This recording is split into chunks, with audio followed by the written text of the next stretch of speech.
Ce que je voulais dire, c'était remercier les ministres sortants parce que pour leurs actions et leurs contributions à l'œuvre qui était entamée depuis le premier quinquennat du chef de l'État et ce second quinquennat qui a démarré. Et donc, nous sommes reconnaissants pour le travail qu'ils ont abattu et nous allons essayer, comme je l'ai dit déjà lors de ma première introduction, de prendre le relais, le témoin et d'essayer de continuer. Mais aujourd'hui, le chef de l'État qui a parlé de changement de paradigme, il a été fort dans ses propos. Et c'est ce qui m'a personnellement impressionné. Et le chef de l'État a été clair dans la dynamique de ce qu'il a compris du message du peuple. Il a parlé de discipline, il a parlé de cohésion, il a parlé d'humilité pour être à l'écoute du peuple et servir le peuple et être sur le terrain.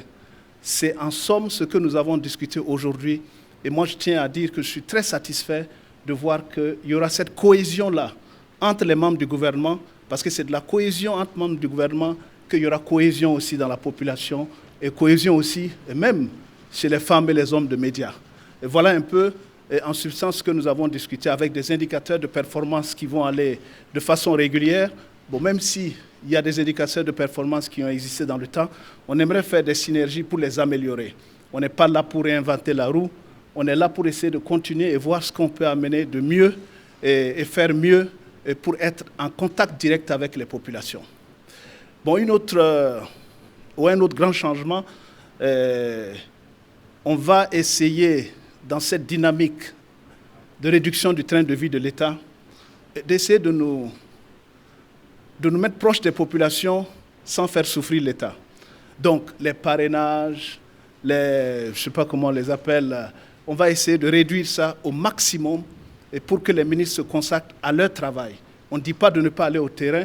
Et sur le terrain, les ministres iront sur le terrain, mais sur des questions essentielles et des questions qui concernent leur ministère. Donc on ne dit pas de ne pas faire du social non plus, parce que le social, ça fait partie de notre culture. On veut simplement appeler les uns et les autres, les interpeller pour une réduction du train de vie de l'État pour que les populations nous comprennent. Nous, on veut les comprendre. On dit qu'on les a entendus. Il faut créer et ramener cette confiance-là entre les dirigeants et les populations et pour nous permettre de dérouler le programme pour lequel le chef de l'État a été élu. S'il a été élu sur un programme, c'est parce que la majorité de la population a voulu que ce programme-là soit déroulé pendant son quinquennat. Et c'est ce que nous allons nous atteler à faire. Dans les 30 jours, le chef de l'État l'a dit, la question essentielle, c'est la question sécuritaire. C'est ça qui est essentiel aujourd'hui. Et comment traiter de cette question? Les ministres de la Défense et de la Sécurité, ministres des Armées et ministres de l'Intérieur et de la Sécurité ont été justement interpellés sur ces questions. Il ne s'agit pas de présenter les problèmes, mais d'apporter les solutions. Qu'est-ce qu'on peut faire pour faire face à cette question de sécurité? Et nous allons discuter immédiatement avec les deux ministres pour voir les propositions concrètes qui sont sur la table, pour répondre aussi aux besoins de nos militaires et gendarmes et paramilitaires qui sont sur le terrain. Voilà ce que nous attendons et je puis vous assurer que ça va être fait dans les meilleurs délais.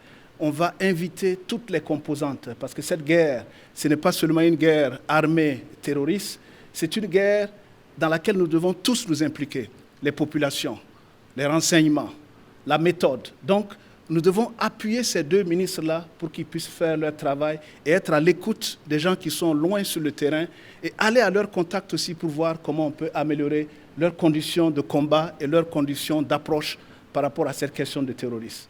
Donc quand vous parlez du premier mois, c'est ça notre priorité dans ces premiers 30 jours. Mais comment on le fera? On va voir avec ces deux ministres. Mais naturellement, vous savez, quand on est au gouvernement, tout est prioritaire, surtout dans le contexte dans lequel nous sommes. On parle de cherté de vie.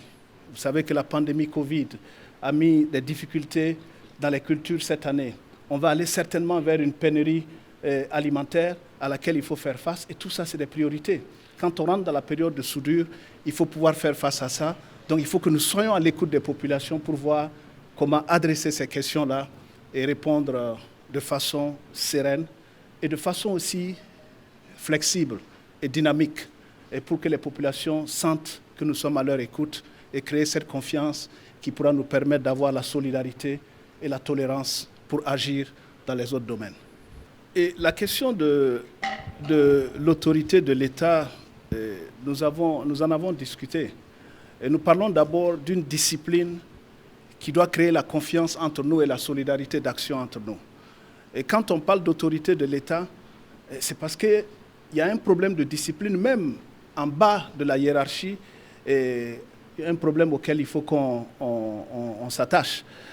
Mais comment gérer ça sans le concours de tous? Et vous-même, femmes et hommes de médias, quand vous parlez d'autorité de l'État, dans vos écrits et dans vos manières d'approcher certains dossiers, il faut qu'on puisse être imprégné des dossiers pour permettre à l'État d'asseoir son autorité aussi. Parce que l'autorité de l'État, ce n'est pas seulement d'un ministre à ses départements dans l'immédiat, mais c'est aussi depuis la haute hiérarchie jusqu'à la population.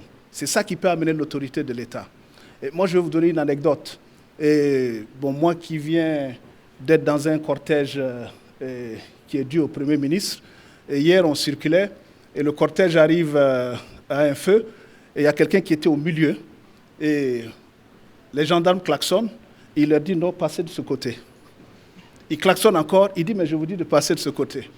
Vous voyez, quand on est dans un contexte comme ça, et que faire? Donc l'autorité de l'État aussi, c'est ça. On vous interpelle justement pour aider les populations à intégrer ce civisme-là qui puisse faire en sorte que nous puissions travailler dans la sérénité et dans la paix. C'était une petite anecdote, mais qui a tout son pesant d'or quand vous parlez d'autorité de l'État.